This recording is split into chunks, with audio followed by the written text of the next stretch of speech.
YouTuber జోసెఫ్కు వరుసగా ఎదురుదెబ్బలు తగులుతున్నాయి. పవన్ కళ్యాణ్పై అభ్యంతరకర వ్యాఖ్యలు చేశాడనే కేసులో మచిలీపట్నం స్థానిక కోర్టు జోసెఫ్కు బెయిల్ మంజూరు చేసింది. అయితే బెయిల్పై జైలు నుంచి విడుదలైన వెంటనే ఆయనకు మరో షాక్ తగిలింది.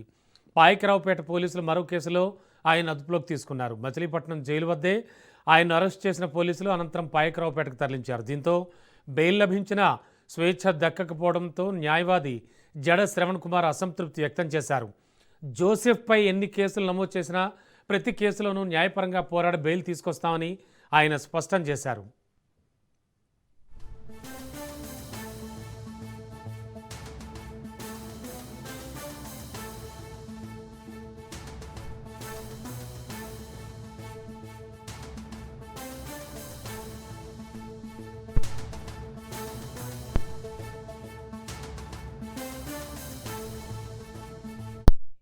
తప్పు చేసి ఉంటే Ravan, I'm sticking on my word, Ravan నిజంగా తప్పు చేసి ఉంటే రావణ్ని అరెస్ట్ చేయండి.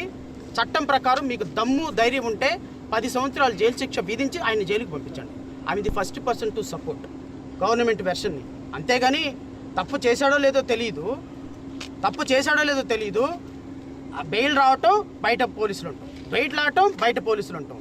బయట పోలీసులు ఉండి ఎక్కడైతే జనసేన ఎమ్మెల్యేలు పోటీలో ఉంటారో, ఎక్కడైతే జనసేనకు పట్టు ఉంటుందో అక్కడికి తీసుకెళ్లి రిమాండ్ పెట్టడం పోలీస్ స్టేషన్లో. అక్కడ 500-600 మంది కార్యకర్తలు వెంటాడటం, వేటాడటం, కొట్టడం, ఇది మీకు హీరోయిజంగా కనపడుతుంది మీడియాకి. Beauty of the constitution. Kasab కూడా 10 సంవత్సరాలు తర్వాత మరణ శిక్ష పడింది. అలాంటి కసబ్ లాంటి వ్యక్తికే ఉన్నప్పుడు ఒక యూట్యూబ్లో ఒక మాట మాట్లాడితే అది నీకు నచ్చకుండా పోవచ్చు.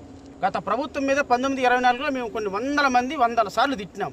అప్పుడు మీరు మంచోడినా, ఇప్పుడు చెడ్డోడినా? ఇప్పుడు మీకు నచ్చలేదా? పవన్ కళ్యాణ్ గారు, మీరు హోమ్ మినిస్టర్ కాకుండానే ఇంత లా అండ్ ఆర్డర్ని క్రియేట్ చేస్తూ మీ కార్యకర్తలు నిర్వహించాల్సిన బాధ్యత లేదా?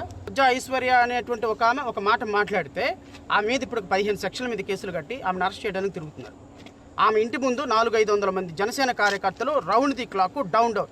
ప్రభుత్వంలో పవన్ కళ్యాణ్ ఉన్న కాదండి, నా ఇంట్లో పనిచేసే అటెండరు పవర్లో ఉంటే అటెండర్ కూడా వేల మందిని దించగలడు. పవర్లో ఉన్నవాడు వెనకబడి రాళ్ళు తీసుకొని రప్పలు తీసుకొని పెట్టడం పెద్ద గొప్పతనమా, మగతనమా? అది దమ్ము ధైర్యం ఉంటే ప్రతిపక్షాలుగా నిలబడి ప్రజల హక్కుల కోసం పోరాటం చేయాలి, అది గొప్పతనం. పవన్ కళ్యాణ్ డీసీఎం, ఎవడైనా వస్తాడు కొట్టడానికి, ఎవడైనా వస్తాడు స్టేషన్ మీద దాడి చేయడానికి, అది పెద్ద గొప్పతనం అనుకొని, హీరోయిజం అనుకొని కాళ్ళు రెగరేస్తే ప్రజాస్వామ్యంలో తొక్కి నారదీస్తారు. ఎప్పుడు? 2029లో. ఎస్, బ్రేకింగ్లో చూస్తున్నాం. యూట్యూబర్ జోసెఫ్కు వరుసగా ఎదురుదెబ్బలు తగులుతున్నాయి. పవన్ కళ్యాణ్పై అభ్యంతరకర వ్యాఖ్యలు చేశాడనే కేసులో మచిలీపట్నం స్థానిక కోర్టు అతనికి బెయిల్ మంజూరు చేసింది. ఇక ఇదే అంశానికి సంబంధించి లేటెస్ట్ ఇన్ఫో అందించడానికి మా కరెస్పాండెంట్ కిరణ్ సిద్ధంగా ఉన్నారు. కిరణ్, ఈ జోసెఫ్కి ఏం జరిగింది? కేసు తర్వాత కేసు కడుతూ ఉన్నారంటున్నారు. మరోవైపు న్యాయవాది జడ శ్రవణ్ కుమార్ కూడా కొన్ని అభ్యంతరకర వ్యాఖ్యలు చేస్తూ ఉన్నారు, చూస్తూ ఉన్నాం. ఏం జరుగుతోంది అసలు?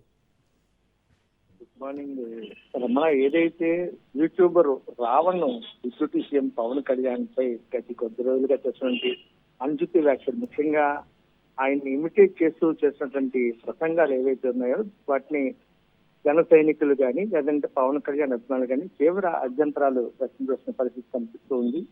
ఏదైతే పవన్ కళ్యాణ్ కు సంబంధించినటువంటి పలు అంశాల మీద అతన్ని ఇమిటేట్ చేయడం కానీ, అతన్ని వ్యంగ్యంగా మాట్లాడడం కానీ ఈ నేపథ్యంలో పెద్ద ఎత్తున మహిళా సంఘాలు కావచ్చు, లేదంటే జనసేన వీర మహిళలు కావచ్చు ఆందోళన వ్యక్తం చేస్తున్న పరిస్థితి మనం చూస్తాం. ఈ నేపథ్యంలో మనం చూసుకున్నట్టయితే శుక్రవారం నిన్న ఏదైతే కృష్ణా జిల్లా మచిలీపట్నం పోలీసులు ఈ జన సైనికులు ఇచ్చినటువంటి కంప్లైంట్స్ మేరకు అతన్ని అరెస్ట్ కూడా చేయడం జరిగింది. వెంటనే హుటాహుటిన మొబైల్ కోర్టులో హాజరుపరిచిన నేపథ్యంలో ఏదైతే రావణ్కి సంబంధించినటువంటి న్యాయవాదిగా ఉన్నటువంటి జడ శ్రావణ్ కుమార్, అదేవిధంగా అసిస్టెంట్ పబ్లిక్ ప్రాసిక్యూటర్స్ అయినటువంటి సిద్దిక్కు, హిమబిందు వీళ్ళు కూడా హాజరయ్యి న్యాయస్థానం ముందు తమ వాదనలు వినిపించారు. ఈ నేపథ్యంలో న్యాయమూర్తి అతనికి 20,000 రూపాయలు పూచీకత్తు మీద బెయిల్ మంజూరు చేస్తూ షరతులతో కూడినటువంటి బెయిల్ మంజూరు చేయడంతో అతను రిలీజ్ కావడం కూడా జరిగింది.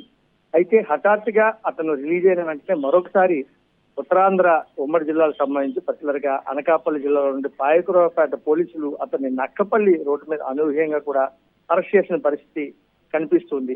ఈ నేపథ్యంలో తీవ్ర అభ్యంతరం వ్యక్తం చేస్తూ జడ శ్రావణ్ కుమార్ ఇలా అరెస్టులు చేస్తూ ఉంటే తనకు నేనే వాదించి ఎలాగైనా సరే బెయిల్ తీసుకొస్తాను, ఇది ఏదైతే రాజ్యాంగబద్ధం కాదు అని చెప్పి ఏదైతే ఈ రకమైనటువంటి చర్యలు తీసుకోవడం, పోలీసులు అరెస్టు చేయడం కరెక్ట్ కాదు అని చెప్పి ప్రజాస్వామ్య వ్యవస్థలో ఉన్నామా లేదా అని చెప్పి శ్రావణ్ కుమార్ అయితే చెప్తున్న పరిస్థితి అయితే ఉంది. అయితే ఎక్కడికక్కడ మనం చూసుకున్నట్లయితే పర్టికులర్ గా ఒక్క విశాఖ జిల్లాకు సంబంధించి మనం గతంలో చూసుకున్నట్లయితే 4-5 రోజుల క్రితం విజయనగరం జిల్లాలో కూడా ఇదే కంప్లైంట్లు నమోదయ్యాయి. తాజాగా మనం చూసుకుంటే నిన్న రాత్రి సుమారు 9:30-10 గంటల ప్రాంతంలో గాజువాకలో కూడా వేరే మహిళలు ఈ రావణ్ మీద కంప్లైంట్ ఇవ్వడం కూడా మనకు తెలిసింది. ఈ నేపథ్యంలో మొత్తం మీద మనం చూసుకున్నట్లయితే రావణ్ చేసినటువంటి వ్యాఖ్యల మీద తీవ్ర అభ్యంతరకరమైనటువంటి వ్యాఖ్యలు చేస్తున్నాడు రావణ్. పవన్ కళ్యాణ్ మీద యావత్ మహిళా లోకం కానీ ఇవన్నీ కూడా హర్షించదగింది కాదు. మన సభ్య సమాజంలో ఉంటూ హిందూ ధర్మాన్ని పాటిస్తున్న నేపథ్యంలో కావాలని వ్యంగ్యంగా ఏదో తను అట్రాక్ట్ చేస్తూ ఆకట్టుకుంటూ రావణ్ ఇటువంటి వ్యాఖ్యలు చేయడం కరెక్ట్ కాదని చెప్పి వేరే మహిళలు చెప్తున్న పరిస్థితి. ఇటువంటి వ్యక్తికి కఠినమైన శిక్షలు పడాలి అని చెప్పి పోలీసులతో కూడా వాళ్ళు పూర్తి స్థాయిలో చెప్తున్న పరిస్థితి నెలకొంది. కంప్లైంట్స్ ఇచ్చి ఎక్కడికక్కడ అరెస్ట్ చేసిన పరిస్థితి నెలకొంది. మొత్తం మీద మనం చూసుకున్నట్టయితే యూట్యూబ్ రావణ చేసినట్టు అనుచిత వ్యాఖ్యల మీద వేరే మహిళలు కానీ జన సైనికులు కానీ తీవ్ర అభ్యంతరకరంగా వ్యక్తం చేస్తున్న పరిస్థితి నెలకొంది. Ramana. Okay, thank you Kiran.